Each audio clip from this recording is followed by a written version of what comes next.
ആകാശവാണി.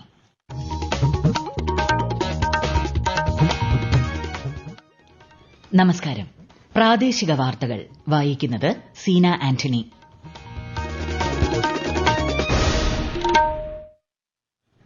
പ്രധാന വാർത്തകൾ.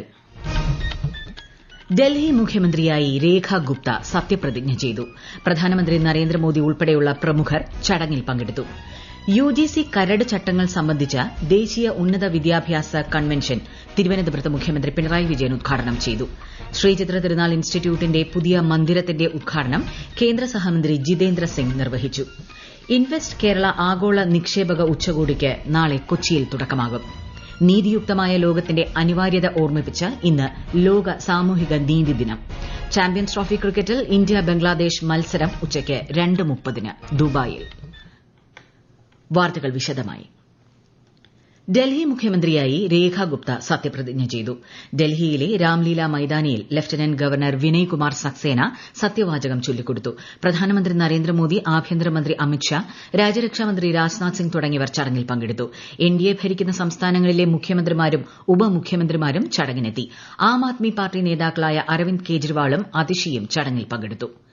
യുജിസി കരട് നിർദ്ദേശങ്ങൾ ഫെഡറലിസത്തെ തകർക്കുന്നതാണെന്ന ആരോപണവുമായി മുഖ്യമന്ത്രി Pinarayi Vijayan.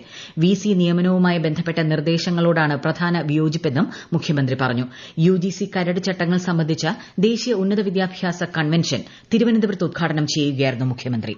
The draft regulations are against the basic federal principles enshrined in the Constitution. Another issue is that the draft regulations also pose a threat to the country's higher education sector as a whole. It needs to be noted that the introduction of the draft UGC regulations is not an isolated incident in terms of the Union infringing upon the states' rights. UGC കരട് നിർദ്ദേശങ്ങൾക്കെതിരെ എല്ലാ സംസ്ഥാനങ്ങളും ഒന്നിച്ചു നിൽക്കണമെന്നും മുഖ്യമന്ത്രി ആവശ്യപ്പെട്ടു. നിയമസഭയിലെ ശങ്കരനാരായണൻ തമ്പി ഹാളിൽ നടന്ന ചടങ്ങിൽ മന്ത്രി ആർ ബിന്ദു അധ്യക്ഷത വഹിച്ചു. തെലങ്കാന ഉപമുഖ്യമന്ത്രി ഭട്ടി വിക്രമാർക മല്ലുവും കർണാടക, തമിഴ്നാട് ഉന്നത വിദ്യാഭ്യാസ മന്ത്രിമാരായ M C Sudhakar, Govi Chezhiyan, revenue മന്ത്രി കെ രാജൻ, പ്രതിപക്ഷ നേതാവ് വി ഡി സതീശൻ എന്നിവരും കൺവെൻഷനിൽ പങ്കെടുക്കുന്നുണ്ട്. ശ്രീചിത്ര തിരുനാൾ ഇൻസ്റ്റിറ്റ്യൂട്ടിന്റെ പുതിയ മന്ദിരത്തിന്റെ ഉദ്ഘാടനം കേന്ദ്ര സഹമന്ത്രി ജിതേന്ദ്ര സിംഗ് നിർവഹിച്ചു. Therefore, that makes it one of the pride possessions of the Department of Science and Technology, because before it belongs to Kerala or anybody else, it belongs to Abhay Karandikar. So I'm glad that it is affiliated to the department which is being headed by Abhay Karandikar and is functioning in close coordination with the Ministry of Health. ഉദ്ഘാടന ചടങ്ങിൽ കേന്ദ്രമന്ത്രി സുരേഷ് ഗോപി, മന്ത്രി വീണ George, Sasi Tharoor MP എന്നിവരും സന്നിഹിതരായിരുന്നു. പുതിയ മന്ദിരത്തിന് ആകെ 2.7 ലക്ഷം ചതുരശ്രയടി വിസ്തീർണവും 9 നിലകളുമുണ്ട്. പുതിയ കെട്ടിടത്തിലെ 170 കിടക്കകളിൽ 40 എണ്ണം പേവാർഡായി ഉപയോഗിക്കും. പഴയ കെട്ടിട സമുച്ചയവുമായി ബന്ധിപ്പിച്ച ആകാശപാതയും സജ്ജമാക്കിയിട്ടുണ്ട്. പുതിയ കെട്ടിടത്തിൽ ജൻ ഔഷധി കേന്ദ്രം ആരംഭിക്കും. ഇൻവെസ്റ്റ് കേരള ആഗോള നിക്ഷേപക ഉച്ചകോടിക്ക് നാളെ കൊച്ചിയിൽ തുടക്കമാകും. 2 ദിവസത്തെ ഉച്ചകോടി മുഖ്യമന്ത്രി പിണറായി വിജയൻ ഉദ്ഘാടനം ചെയ്യും. കേന്ദ്രമന്ത്രി നിതിൻ ഗഡ്കരി ഓൺലൈനായി അഭിസംബോധന ചെയ്യും. കേന്ദ്രമന്ത്രിമാരായ പീയൂഷ് ഗോയൽ, ജയന്ത് ചൌധരി, പ്രതിപക്ഷ നേതാവ് V D Satheesan, Norka roots chairman M A Yusuffali, വിദേശ പ്രതിനിധികൾ ഉൾപ്പെടെ 3000-ഓളം പേർ ഉച്ചകോടിയിൽ പങ്കെടുക്കും. സോൾ ലീഡർഷിപ്പ് കോൺക്ലേവിന്റെ ആദ്യ പതിപ്പ് പ്രധാനമന്ത്രി നരേന്ദ്രമോദി നാളെ ഉദ്ഘാടനം ചെയ്യും. ന്യൂഡൽഹിയിലെ ഭാരത് മണ്ഡപത്തിൽ നടക്കുന്ന പരിപാടിയിൽ ഭൂട്ടാൻ പ്രധാനമന്ത്രി ദാഷോ ഷെറിംഗ് ടോബ്ഗെ മുഖ്യപ്രഭാഷണം നടത്തും. രാഷ്ട്രീയം, കായികം, കല, മാധ്യമം, ആത്മീയം, പൊതുനയം, ബിസിനസ്, സാമൂഹികം തുടങ്ങി വിവിധ മേഖലകളിൽ നിന്നുള്ളവർ പ്രചോദനാത്മകമായ ജീവിതയാത്രകൾ പങ്കുവയ്ക്കും. പരാജയങ്ങളിൽ നിന്നും വിജയങ്ങളിൽ നിന്നും പാഠങ്ങൾ ഉൾക്കൊള്ളാൻ യുവ പ്രേക്ഷകരെ പ്രചോദിപ്പിക്കുന്നതിനാണ് കോൺക്ലേവ് സംഘടിപ്പിച്ചിരിക്കുന്നത്. പ്രധാനമന്ത്രി നരേന്ദ്രമോദിയുടെ പ്രതിമാസ റേഡിയോ പ്രഭാഷണ പരിപാടി മൻ കി ബാത് ഈ മാസം 23-ന്. മൻ കി ബാത്തിന്റെ 119-ാം പതിപ്പാണിത്. ആകാശവാണിയുടെയും ദൂരദർശന്റെയും എല്ലാ നിലയങ്ങളിലും പരിപാടി തത്സമയം ലഭ്യമാകും. ഈ വാർത്തകൾ ആകാശവാണിയിൽ നിന്ന്. ആകാശവാണി വാർത്തകളും വാർത്താധിഷ്ഠിത പരിപാടികളും All India Radio News Thiruvananthapuram YouTube ചാനലിലും All India Radio News Thiruvananthapuram Facebook പേജിലും AR News_ തിരുവനന്തപുരം ഇൻസ്റ്റഗ്രാം അക്കൌണ്ടിലും AR News_TVM X ഹാൻഡിലും ലഭ്യമാണ്. ഇന്ന് ലോക സാമൂഹിക നീതി ദിനം.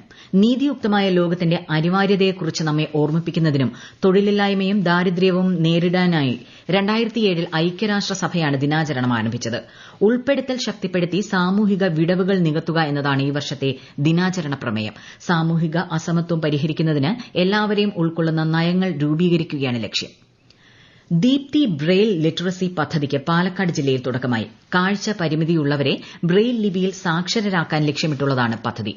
കൂടുതൽ വിവരങ്ങളുമായി ആകാശവാണി പാലക്കാട് ജില്ലാ പ്രതിനിധി ഫൈസൽ അലിമുത്ത്. സംസ്ഥാന സാക്ഷരതാ മിഷൻ തദ്ദേശ സ്വയംഭരണ സ്ഥാപനങ്ങളുമായി ചേർന്ന് നടപ്പിലാക്കുന്ന പദ്ധതിയിൽ ജില്ലയിൽ 248 പേർക്കാണ് പരിശീലനം നൽകുക. ഇതിനായി കേരള ഫെഡറേഷൻ ഓഫ് ദി ബ്ലൈൻഡിന്റെ സഹകരണത്തോടെ ഇൻസ്ട്രക്ടർമാരെ കണ്ടെത്തി നിയമിച്ചിട്ടുണ്ട്. ഇവർക്കുള്ള പ്രത്യേക പരിശീലനവും പൂർത്തിയായി. Kerala federation of the blind Palakkad ജില്ലാ ഓഫീസിലും പട്ടാമ്പി, ശ്രീകൃഷ്ണപുരം, ആലത്തൂർ എന്നീ കേന്ദ്രങ്ങളിലുമായിരിക്കും ക്ലാസുകൾ നടക്കുക. പദ്ധതിക്കായി 1,25,000 രൂപയാണ് വകയിരുത്തിയിരിക്കുന്നത്. നെല്ലിയാമ്പതി പുലയമ്പാറയിൽ കിണറ്റിലകപ്പെട്ട പുലിയെ രക്ഷപ്പെടുത്തി. പുലയമ്പാറയിലെ സ്വകാര്യ വ്യക്തിയുടെ കിണറ്റിൽ വീണ പുള്ളിപ്പുലിയെ വനം വകുപ്പും ദ്രുതകർമ്മ സേനയും ചേർന്നാണ് പുറത്തെത്തിച്ചത്. പുലിയുടെ ആരോഗ്യനില പരിശോധിച്ച ശേഷം ഉൾക്കാട്ടിലേക്ക് തുറന്നുവിടാനാണ് തീരുമാനമെന്ന് വനം ഉദ്യോഗസ്ഥർ പറഞ്ഞു. സ്ഥലം ലഭിക്കുകയാണെങ്കിൽ മാഹിയിൽ മെഡിക്കൽ കോളേജ് തുടങ്ങാൻ സഹായം ലഭ്യമാക്കുമെന്ന് പുതുച്ചേരി മുഖ്യമന്ത്രി എൻ രംഗസ്വാമി. നഴ്സിംഗ് കോളേജിന് നേരത്തെ അനുമതി നൽകിയിട്ടുണ്ട്. അന്താരാഷ്ട്ര സഹകരണ വാർഷികാഘോഷത്തിന്റെ സംസ്ഥാനതല ഉദ്ഘാടനം നിർവഹിക്കുകയായിരുന്നു അദ്ദേഹം. 2 വർഷത്തിൽ കൂടുതൽ വിദേശത്ത് ജോലി ചെയ്ത ശേഷം നാട്ടിൽ സ്ഥിരതാമസമാക്കിയ തൃശൂർ, പാലക്കാട് ജില്ലകളിലെ പ്രവാസി സംരംഭകർക്കായി സംഘടിപ്പിച്ച ക്യാമ്പിൽ 6.9 കോടി രൂപയുടെ വായ്പകൾക്ക് ശുപാർശ നൽകി. തൃശൂർ കേരള ബാങ്കിൽ നോർക്ക റൂട്ട്സും കാനറ ബാങ്കും സംയുക്തമായാണ് ക്യാമ്പ് സംഘടിപ്പിച്ചത്. പങ്കെടുത്ത 108 പേരിൽ 70 പേർക്കാണ് വായ്പ ലഭിക്കുക. കണ്ണൂർ മുണ്ടേരി സർക്കാർ ഹയർ സെക്കൻഡറി സ്കൂളിൽ പുതിയ പാചകപ്പുര നിർമ്മിക്കാൻ 51 ലക്ഷം രൂപയുടെയും ഗേൾസ് ഹയർ സെക്കൻഡറി സ്കൂളിന് ശുചിമുറി കെട്ടിടം നിർമ്മിക്കാൻ 40 ലക്ഷം രൂപയുടെയും ഭരണാനുമതിയായി. ഫിഷറീസ് വകുപ്പിന്റെ അന്തിപ്പച്ച മത്സ്യവിപണന വാഹനം വാങ്ങിക്കുന്നതിന് 18 ലക്ഷം രൂപയും അനുവദിച്ചു. മന്ത്രി രാമചന്ദ്രൻ കടന്നപ്പള്ളി എംഎൽഎയുടെ വികസന ഫണ്ടിൽ നിന്നാണ് തുക ലഭ്യമാക്കുന്നത്. ഇന്ത്യൻ ക്രിക്കറ്റിന് സമാനതകളില്ലാത്ത സംഭാവന നൽകിയ പത്മഭൂഷൺ സുനിൽ ഗവാസ്കർ കാസർഗോഡ് നഗരസഭയുടെ വിശിഷ്ട അതിഥിയായി നാളെ എത്തും. കാസർഗോഡ് വിദ്യാനഗറിൽ വൻ സ്വീകരണവുമായി ഒരുങ്ങിയിരിക്കുകയാണ് നാട്ടുകാർ. കൂടുതൽ വിവരങ്ങളുമായി ആകാശവാണി കാസർഗോഡ് ജില്ലാ പ്രതിനിധി പി ജഗന്നിവാസൻ. ഇന്ത്യൻ ക്രിക്കറ്റ് ടീമിന്റെ ക്യാപ്റ്റനായിരുന്ന ഗവാസ്കറുടെ സന്ദർശനത്തിന്റെ സ്മരണയ്ക്കായി നഗരസഭാ പരിധിയിലെ ഒരു റോഡിന് സുനിൽ ഗവാസ്കറുടെ നാമകരണം നൽകും. വിദ്യാനഗറിലുള്ള നഗരസഭാ സ്റ്റേഡിയത്തിലേക്കുള്ള റോഡിനാണ് Sunil Gavaskar municipal stadium road എന്ന് നാമകരണം ചെയ്യുന്നത്. കാസർഗോഡ് നഗരത്തിലെത്തുന്ന അദ്ദേഹത്തെ ചെട്ടുംകുഴിയിലുള്ള റോയൽ കൺവെൻഷൻ സെന്ററിൽ നടക്കുന്ന ചടങ്ങിൽ ആദരിക്കും. ജനപ്രതിനിധികളും രാഷ്ട്രീയ നേതാക്കളും ഉദ്യോഗസ്ഥരും കായിക താരങ്ങളും ചടങ്ങിൽ സംബന്ധിക്കും. ചാമ്പ്യൻസ് ട്രോഫി ക്രിക്കറ്റിൽ ഇന്ത്യ ഇന്ന് ബംഗ്ലാദേശിനെ നേരിടും. ഉച്ചയ്ക്ക് 2:30 ദുബായ് അന്താരാഷ്ട്ര ക്രിക്കറ്റ് സ്റ്റേഡിയത്തിലാണ് മത്സരം. ഇന്നലെ നടന്ന ഉദ്ഘാടന മത്സരത്തിൽ ന്യൂസിലൻഡ് പാകിസ്ഥാനെ 60 റൺസിന് തോൽപ്പിച്ചു. രഞ്ജി ട്രോഫി ക്രിക്കറ്റ് സെമി ഫൈനലിൽ കേരളത്തിനെതിരെ ഗുജറാത്ത് പൊരുതുന്നു. കേരളത്തിന്റെ കൂറ്റൻ ഇന്നിംഗ്സ് സ്കോറിനെതിരെ 3 വിക്കറ്റ് നഷ്ടത്തിൽ 286 റൺസ് എന്ന നിലയിലാണ് ആതിഥേയർ. 7 വിക്കറ്റുകൾ ബാക്കിയായിരിക്കെ ഗുജറാത്ത് ഇപ്പോൾ 171 റൺസ് പിന്നിലാണ്. ഇറ്റാലിയൻ പ്രധാനമന്ത്രി ജോർജിയ മെലോണി ഫ്രാൻസിസ് മാർപ്പാപ്പയെ സന്ദർശിച്ചു.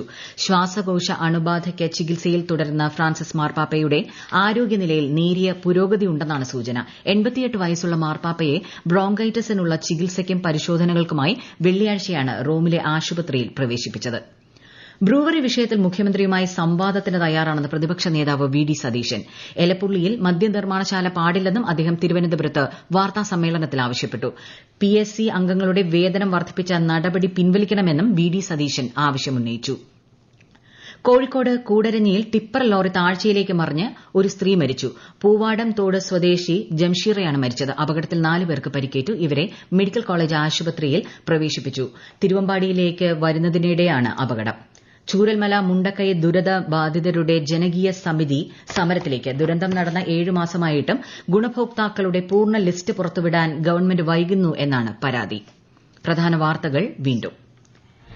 ഡൽഹി മുഖ്യമന്ത്രിയായി രേഖ ഗുപ്ത സത്യപ്രതിജ്ഞ ചെയ്തു. പ്രധാനമന്ത്രി നരേന്ദ്രമോദി ഉൾപ്പെടെയുള്ള പ്രമുഖർ ചടങ്ങിൽ പങ്കെടുത്തു. UGC കരട് ചട്ടങ്ങൾ സംബന്ധിച്ച ദേശീയ ഉന്നത വിദ്യാഭ്യാസ കൺവെൻഷൻ തിരുവനന്തപുരത്ത് മുഖ്യമന്ത്രി പിണറായി വിജയൻ ഉദ്ഘാടനം ചെയ്തു. ശ്രീചിത്ര തിരുനാൾ ഇൻസ്റ്റിറ്റ്യൂട്ടിന്റെ പുതിയ മന്ദിരത്തിന്റെ ഉദ്ഘാടനം കേന്ദ്ര സഹമന്ത്രി ജിതേന്ദ്ര സിംഗ് നിർവഹിച്ചു. ഇൻവെസ്റ്റ് കേരള ആഗോള നിക്ഷേപക ഉച്ചകോടിക്ക് നാളെ കൊച്ചിയിൽ തുടക്കമാകും. നീതിയുക്തമായ ലോകത്തിന്റെ അനിവാര്യത ഓർമ്മിപ്പിച്ച് ഇന്ന് ലോക സാമൂഹിക നീതി ദിനം. ചാമ്പ്യൻസ് ട്രോഫി ക്രിക്കറ്റിൽ ഇന്ത്യ ബംഗ്ലാദേശ് മത്സരം ഉച്ചയ്ക്ക് 2:30 ദുബായിൽ. പ്രാദേശിക വാർത്തകൾ കഴിഞ്ഞു. അടുത്ത വാർത്താ പ്രക്ഷേപണം 12:50.